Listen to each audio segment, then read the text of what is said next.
अस्सलाम वालेकुम दोस्तों, मैं हूं आपका मुंह फट बंदा। आज हमारा बाप है, पिछली जो वीडियो थी उसी के एक्सटेंशन में एक अहद की शिकस्त। औरंगजेब आलमगीर की वफात के बाद से मुगलिया सल्तनत का जवाल तेज से तेज तर हुआ। ये एक सल्तनत ही का जवाल नहीं बल्कि एक मुआशरे का भी जवाल था। रियासत के जो इदारे सियासी इस्तेहकाम के साथ साथ मजबूत और मुस्तहकम थे, कमजोरी के साथ ही ये टूटना शुरू हो गए।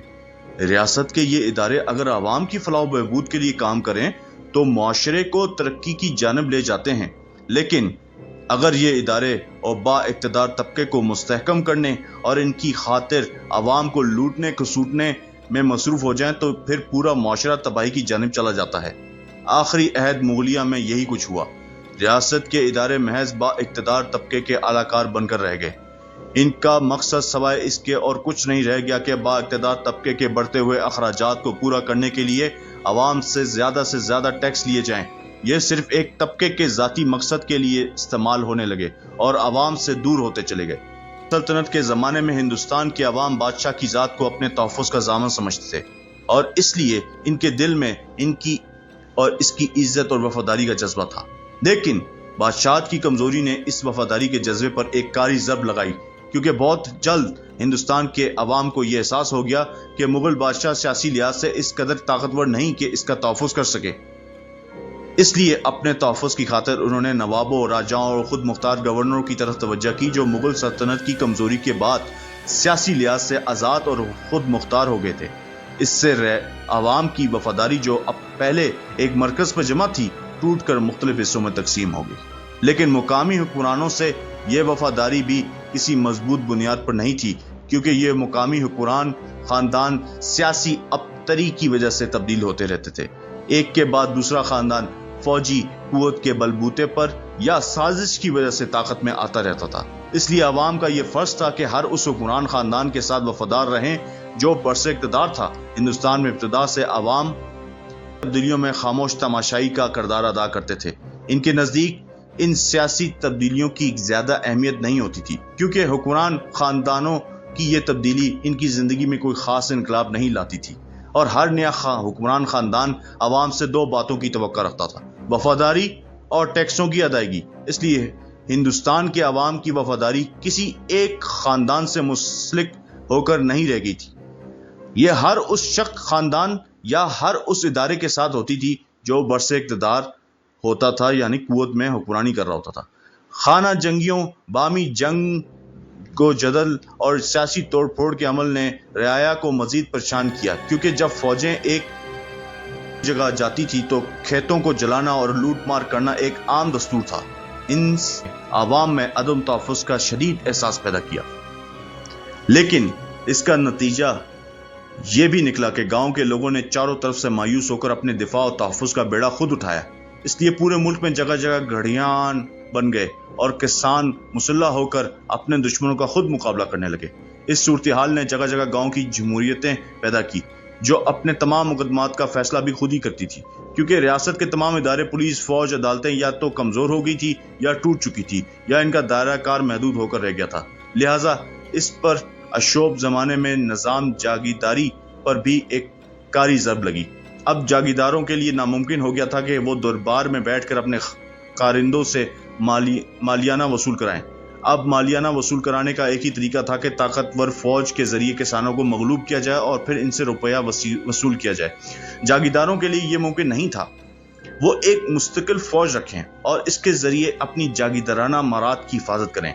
किसानों के इस बागियाना रुझान ने तकरीबन निजाम जागीरदारी को खत्म करके रख दिया था और जागीरदार तबका माली मुश्किलात का शिकार जागीर और वजीफे की तलाश में हिंदुस्तान की उन रियासतों का रुख करने लगे जहां कदरे अमन व अमान था और जहां उन्हें उम्मीद थी कि इनके खानदान की बुनियाद पर उन्हें जागीर और वजीफा मिल सकेगा।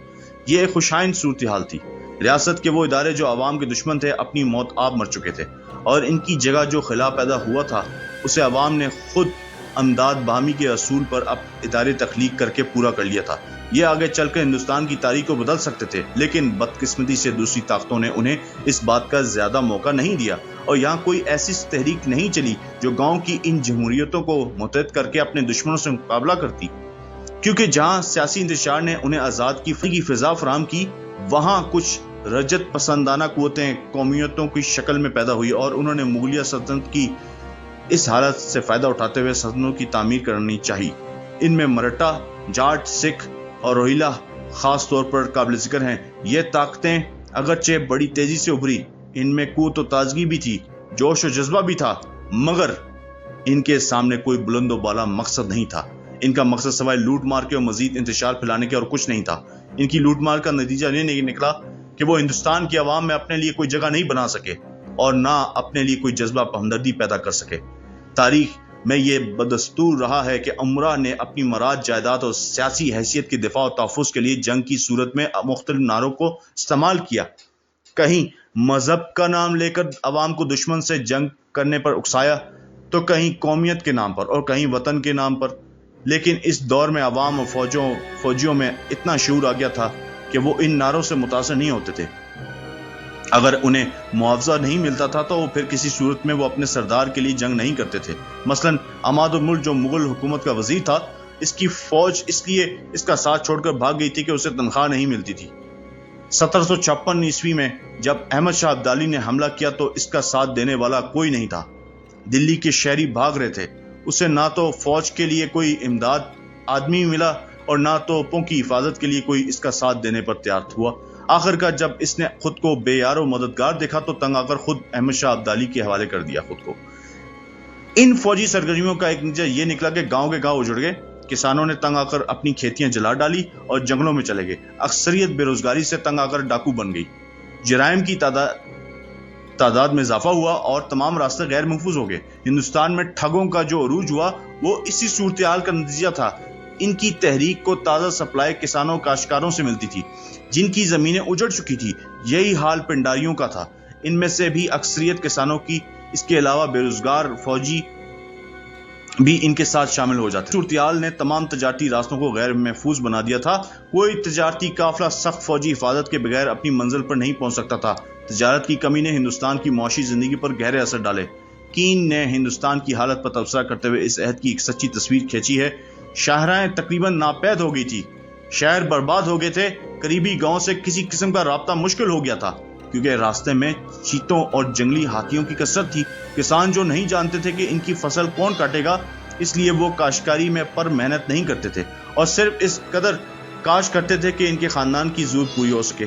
پیسہ زمین میں دفن کر جانے اور کسی تازہ خزانے کی کوئی امید نہیں رہی تھی۔ جب کبھی بھی موسم میں بارش نہیں ہوتی تھی تو پیداوار ختم ہو جاتی تھی اور ہزارہ لوگ بھوک سے مر جاتے تھے۔ خزانے میں روپے کی کمی بادشاہ امراء کو اس بات پر مجبور کرتی تھی کہ وہ دولت حاصل کرنے کے ہر طریقے کو استعمال کریں۔ اس سلسلے میں عوام کے ہر فرد پر پریشان کیا جاتا تھا۔ تاجر، دکاندار، مہاجن، سیٹھ خاص طور پر اس کا شکار ہوتے تھے کیونکہ کبھی مرہٹوں کو خراج دینا ہوتا تھا تو کبھی فوج کو تنخواہ ادا کرنی ہوتی تھی۔ کبھی بادشاہ اور امراء کو اپنی ضروریات پوری کرنی ہے تو خود امراء کی دولت محفوظ نہیں تھی۔ بادشاہ وقت ان کو مجبور کر کے ان سے پیسہ وصول کرتا تھا یا کسی خانہ جنگی اور سیاسی انقلاب کی صورت میں ان کی دولت ان سے چھین لی جاتی تھی۔